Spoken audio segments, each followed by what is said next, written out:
Hey guys, welcome back to Puff Loud, and welcome back to Café Enchanté. We are in the world of Medio. It's the fairy world or whatever, and Connus is gonna be a tour guide and bring our rambunctious group of folks around town. So let's go. So this is really Connus's homeworld, the fairy world Medio. Wow. Wow, that's actually really impressive. Wow, okay, where the hell? Fairy world Medio. After having to narrow my eyes from the light so bright that poured from the trees. Wow, I'm really in another world. I finally internalized my current situation. I wanted to see everyone's excitement, so I turned around and... Huh? There was no one there. What? I looked around, figuring they would be easy to spot, but I couldn't see anyone around me at all. They were nowhere to be found. Not only that, I didn't even see the gate that we had just passed through. Huh? Connus? Monsieur? Eel? Ignis? Mr. Rindo? No answer. Is this really Medio? I began to lose assurance in that fact. But it was Connus who held the doorknob as we went through the gate. Enchanté's gate still had many mysteries behind it, but there were a few facts that were clear. Though it does connect to countless other worlds, the world you travel to is dependent on who opens the door. That being the case, so long as Connus was the one who opened it, this should definitely be his homeworld. What do I do? Could something have happened when we went through? Is it possible that this isn't Medio and I'm in a completely different world all alone? All alone? The excitement I was just feeling was being painted over with anxiety. No, that can't be. Anyway, calm down. Take a deep breath. There are still things I can do. If I try to walk off somewhere, it's possible we'll get even more lost. Right. I'll just wait here a little bit, and if no one comes, I'll walk just a bit. And checking just in case, I take up my phone, but as expected, no signal. So I sat there for hours. Oh God. Really though. I waited there for 30 minutes, but didn't see any one of them come by. The weather didn't change, and the only thing I heard was the gentle sound of birds singing in a beautiful landscape. Alright. I tied a handkerchief I brought to a branch of a very obvious tree near where I arrived. It's better than nothing, I guess. Someone from Enchanté could pass by here, and they might notice it. Thankfully, there weren't that many paths that split from here. Even if we did happen to miss each other, no one could miss this handkerchief. Next time I come to an alternate world, I should bring a whiteboard or notebook or something. I'll ponder what may or may not come in handy in an unnecessary discourse with myself. Okay, let's get going. Making my decision, I began walking along the path in the strange, distant world.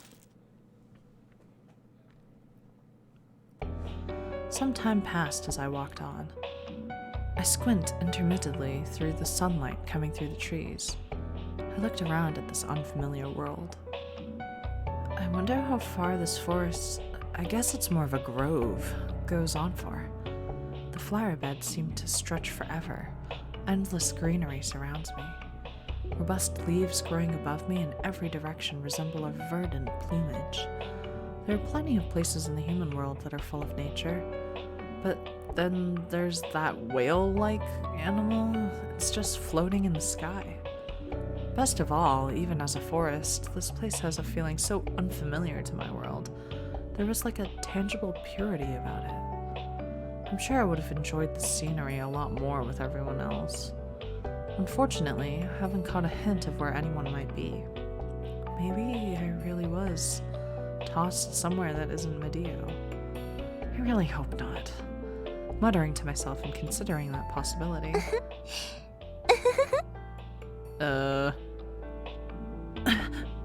In between the rustling of leaves came the faint sound of laughter. Oh, hello.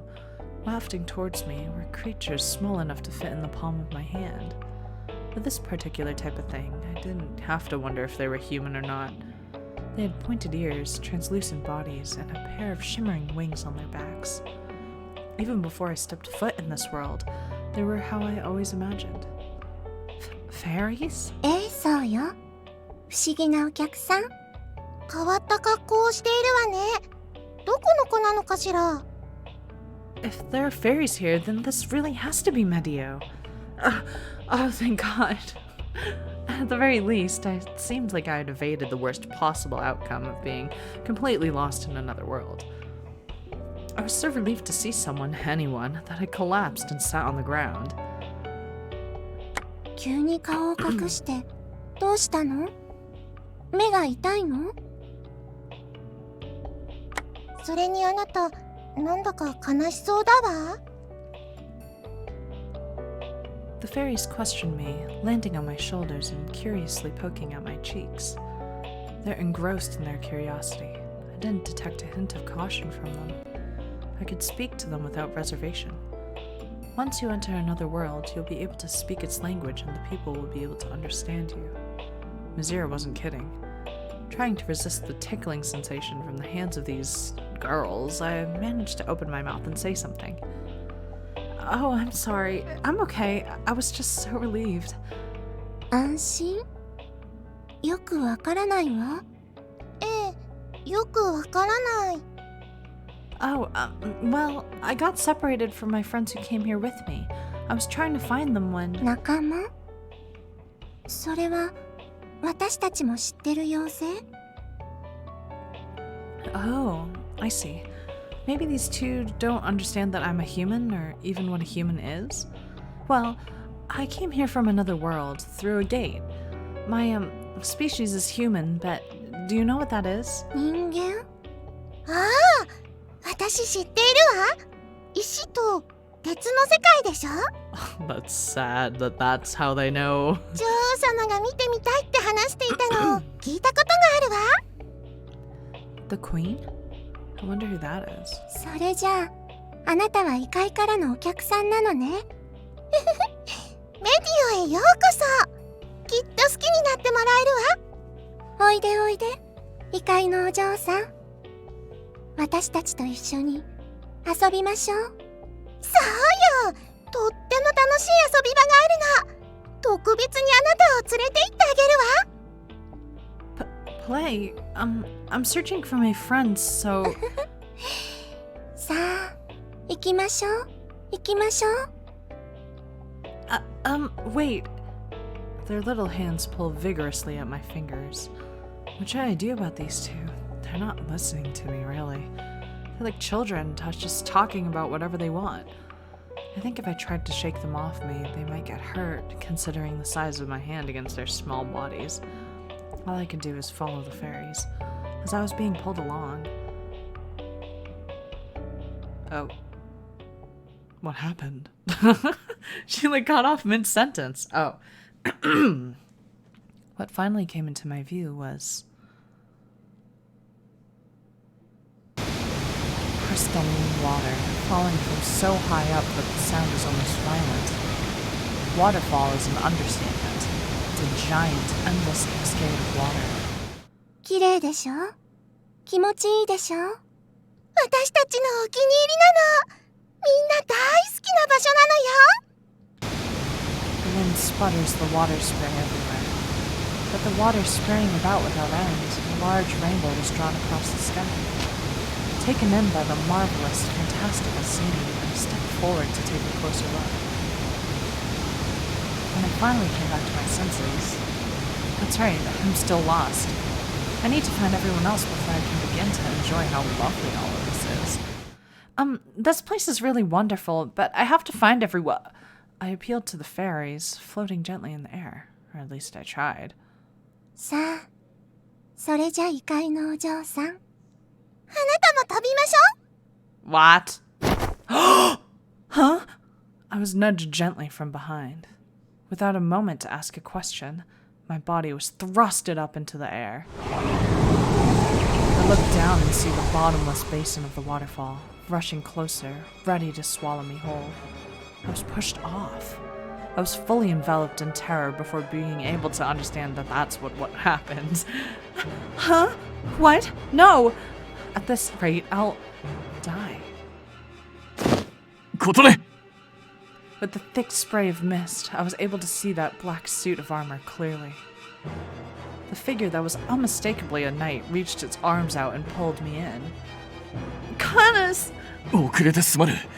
ゆっくりと謝りたいところだが、今はこの状況を切り抜けるのが先決だ。Get out! The lake is already... 少し手荒な真似をする。絶対に我の腕を離すな。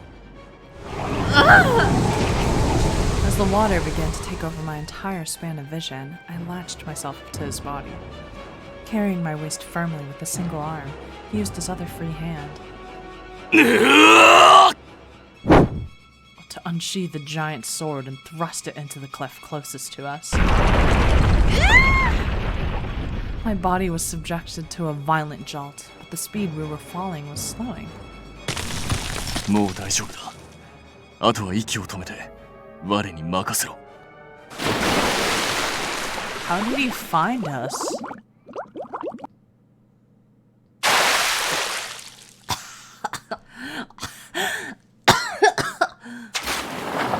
Kotone, 無事か?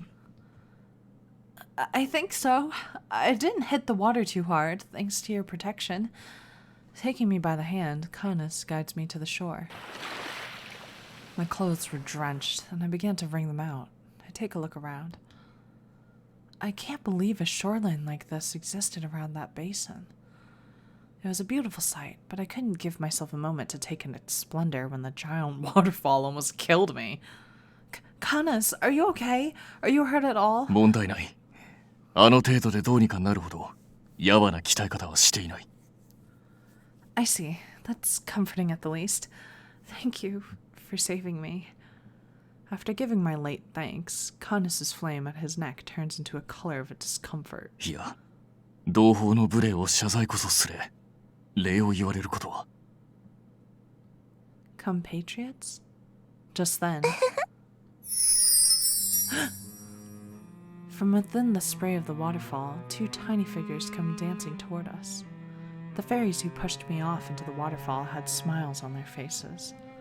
Even now, as we meet again, they seemed like such children. どうだった？とっても気持ちよかったでしょ？ Oh, you bitches! そして綺麗だったでしょ？きっと喜んでくれると思ったの。 What? I should have known that they didn't actually care about my response, despite asking me. But more than that... でも残念。カムスエスパーダが来ちゃったわ。とっても怖い妖精。だから続きはまた今度。Making sure not to look towards Kanas, they continue to pay attention only to me. 今度は別の場所に行きましょう。私たちが案内してあげるから。Oh, she just said let's play again. I'd rather not go with you guys anymore. They laughed and snickered as they flew off, disappearing shortly after. I turned to Kanas, expressing my bewilderment. With a hand to his helmet, it seemed like he was about to have a headache. すまぬ。あの妖精らは本当にあなたに対して悪意など持っていなくてな。I'm assuming it's because fairies just like to have fun, and so they're like, oh my god, it's so much fun when I do it, why can't it be fun when you do it? And then they just yeet you off the freaking cliff. 純粋にあなたを喜ばせようとただ遊んでいるだけのつもりだったのだ。Like if she could fly, maybe she would have enjoyed herself a little bit more, but that was play? ああ、精神が幼い妖精たちは人間の脆さをろくに知らない。いや、それ以前に自由気ままな性分なのでな。自分がしたいことにしか興味がないのだ。Yeah, he basically explains. そして好きに遊んだ結果、それが何を引き起こすか考えもせず、気にも留めない。Oh, I see. They're children. They're kids who just want to play. Considering how strong they were, having that kind of innocence is a terrifying thing. A shiver ran down my spine as I imagined what might have happened if Canas hadn't come. Yeah, that's terrifying.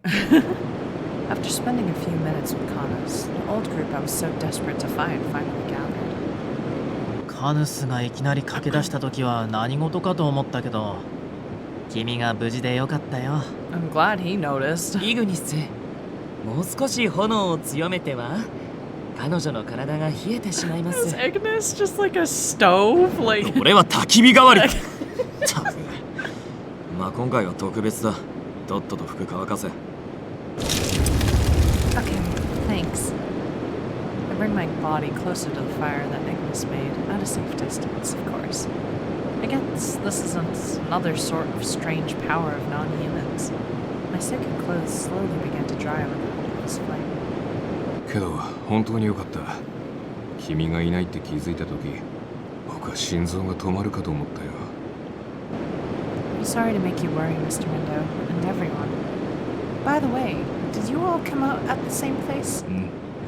我が普段から使っているゲートの前に無事集まっていたな。So if everyone else got through the gate normally except for me, so me being separated like that isn't something that normally happens. I heard a strange noise when I went through and felt as if I was being pulled away. 音です。詳しく聞かせてくれる？ It was like a bzz, and then there was a and then there was a wait. From when I stepped foot into the gate until I was thrown out into the fairy world, everyone listened with serious expressions on their faces as I explained what happened. 妙だな。ゲートは幾度も利用しているが、今までそんな現象が起きた覚えはない。俺もねえな。妖精界は接続が不安定とか、そういう話じゃねえのか。まさか、そのような危険があれば、とっくに皆へ話している。GPM でも報告例がない現象だね。彼女が人間だからでしょうか。Maybe she's not human. いや、それも考えづらいね。だってそれなら、普段から異世界探索を仕事にしてるうちの調査班は、今頃行方不明者だらけだよ。Monsieur, do you know why this might have happened? いや、俺にもわからないけど、一つ言えるのは、今後もし君が通ることがあれば、気をつけた方がいいってことだね。Maybe you should tie her with like a rope to Monsieur. 誰かと手をつないで入るとか、警戒するに越したことはないと思う。Yeah, that's a good idea. Right. At the end of our conversation, we were no closer to knowing what was the cause. The eerie noise, that terrifying sensation of being pulled away somewhere. I didn't want to feel that again. にしても、お前といい俺らといい、こっちに来てから災難続きだな。Huh? Did something happen with you all too? ああ、お前ほどの不運じゃねえけどよ。どうもイグニスや私はこちらの世界では本来の力が出せないようでして。Huh? Once he finished, I looked over at Eel and Ignis. It didn't seem like there was much different with Eel, however. Huh? Ignis, is it me, or is the flame around your body weaker? Ignis gave me a disgruntled frown as I made my observation known. 異世界同士の交流。僕も報告書では見たことがあったんだけど、どうも人外たちは自分の故郷以外の異世界に来ると若干弱体化しちゃうみたいなんだ。Wow, really? I glanced towards Monsieur. あははは、俺は例外、影響ゼロ。 Of course. 世界の垣根すら超える最強チートな魔王様ってね、どんな世界も楽勝で壊滅だぞ。僕としては君に一番おとなしくなってほしかったよ。また当然ながら、メディオを故郷とする我は従前の力を発揮することができる。Canas moves his body, producing the tough, steadfast sounds of a mighty suit of armor. 本来ならば我の足の速さはイグニスに劣るのだが。速攻で置いてかれたぜ。くそ、こんなんじゃ喧嘩売られても思う存分暴れられねえじゃねえか。Rip. It felt like you shouldn't be visiting other worlds trying to fight people. But it made sense to me. It's why Connus was the one who was able to rush over to me first. 私は少々飛びづらくなった程度ですので、そこまで不便はしていませんが、やはり原因は世界を構成する物質や循環エネルギーが異なるせいでしょうね。I tilted my head in response to the odd choice of words that came from Eel. Connus and Medio followed up with some more information to clarify. 俺たちのアスモディアでいうところの魔力かな。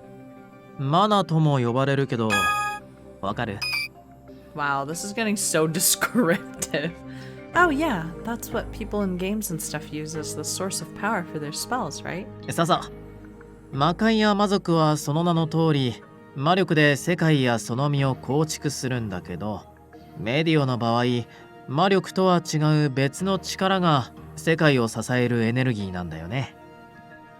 Connus gives a single nod. とはいえ、明確な故障はないがな。自然の音ベスティアには多分んな小難しいもんなんて存在しねえぞ。特に意識したことねえけどよ。I accidentally skipped through Connus's thing. Whoops. であれば、イグニスの場合はエネルギーがある環境に不慣れなのでしょう。例えるのならば、濃密すぎる空気に参っているのでは？ああ、そりゃあるかもな。ここに来てからずっと甘ったるい匂いがしてて、胸焼けしてるみてえなんだよな。Rip. I see. しかし例外的に人間界ではあまり能力が劣ることはない。不思議なものだな。まあまあ、そのあたりの原因究明は置いといて、ちょっと真面目な話をしようか。Now that my clothes had dried, Mr. Rindo began to speak with a stern voice. 琴音ちゃん、さっきは不運が重なったこともあるけど、異世界の危うさは理解できたでしょ。比較的安全、そう言われるメディオだってこれなんだ。僕たち人間の常識は何一つ通じやしない。異世界を知るという意味なら、それを理解しただけでも十分じゃないかな。Always trying to call an end to it. もうアンシャンテに帰らないかい？ And we're gonna stop here. I find it kind of disturbing that the fairies are just like, TEEHEE, oh, isn't it beautiful? Go fly now. And then they just shove Kotone off of a cliff. But, I mean, I guess that kind of follows along with whatever, like, mythology says about fairies. Like, they're naive and playful and whatever. So, yikes. Next episode, I guess we'll see if Mr. Rindo is like, fuck this, we're going home. Or if we get to stay and explore some more.